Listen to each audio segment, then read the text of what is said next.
Sabe aquela diferença entre fazer algo só por fazer e fazer de corpo e alma? Pois é, um estudo devocional que a gente vai analisar hoje toca exatamente nesse ponto. Ele faz um convite, um desafio, na verdade, rasgar o coração, e não só as aparências. Bora entender o que isso significa de verdade?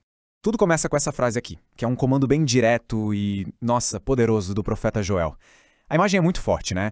Não rasgue suas roupas, que na época era um gesto super comum, um sinal de luto, de arrependimento. Em vez disso, a ordem é rasgue o seu coração. É aqui que o estudo se aprofunda, sabe? Nessa diferença gigante entre o que a gente mostra por fora e o que está acontecendo aqui dentro. Ok, mas chamado profético. O que isso quer dizer na prática, no dia a dia? Bom, a proposta aqui é para a gente sair um pouco do piloto automático da religião, sabe? É um convite para questionar a formalidade dos rituais, das cerimônias. Será que a gente está só cumprindo a tabela? E essa ideia toda coloca duas coisas em lados opostos, quase como um cabo de guerra. De um lado você tem o formalismo religioso, que pode ser uma coisa fria, mecânica, feita sem pensar. E do outro, uma sinceridade que vem de dentro, que é viva, autêntica. O convite do estudo é justamente esse: atravessar a ponte, sair da aparência e, finalmente, chegar na essência. E para essa diferença ficar bem, mas bem clara mesmo, a análise vai no detalhe do que cada uma dessas ações representa. Vamos colocar lado a lado o que é interno e o que é só externo. E olha só como o contraste fica claro aqui. Rasgar as vestes tem tudo a ver com o que os outros veem. Ir aos cultos, seguir os rituais, participar dos programas. É o formalismo puro. Agora, rasgar o coração, isso é invisível. É a nossa disposição interna, sabe? Aquele desejo genuíno de mudar, de alinhar o que a gente faz com o que a gente acredita lá no fundo.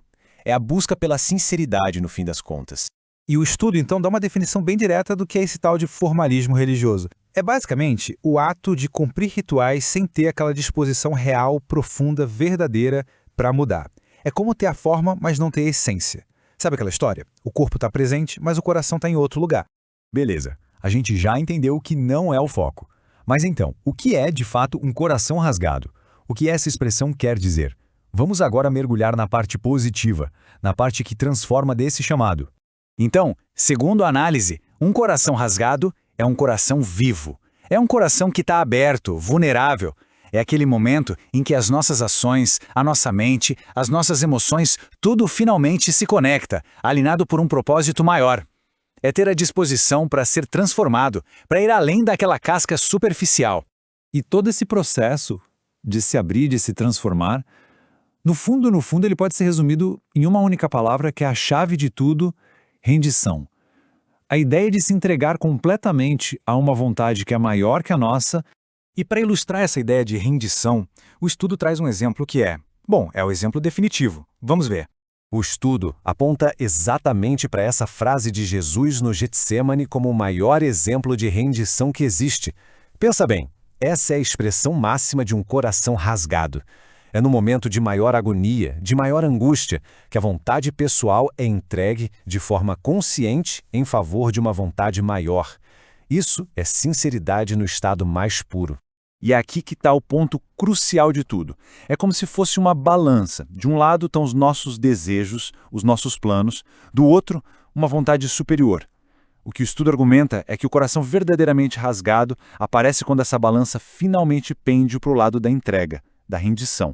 Bom, já caminhamos bastante por essa análise, né? Agora, chegando na reta final, vamos juntar tudo e ver quais são as lições práticas que esse estudo devocional nos deixa. Tá, mas e aí, como é que a gente coloca isso em prática? O caminho que o estudo sugere tem 3 passos. Primeiro passo, a gente precisa ser honesto e reconhecer onde e quando a gente cai no formalismo. Segundo, buscar ativamente essa sinceridade que vem de dentro.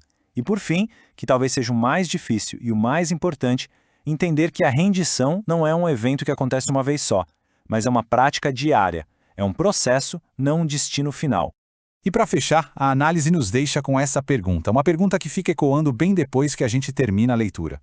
O que realmente significa viver com o coração totalmente aberto? Para além das armadilhas e dos lugares comuns do formalismo. Fica aí a reflexão.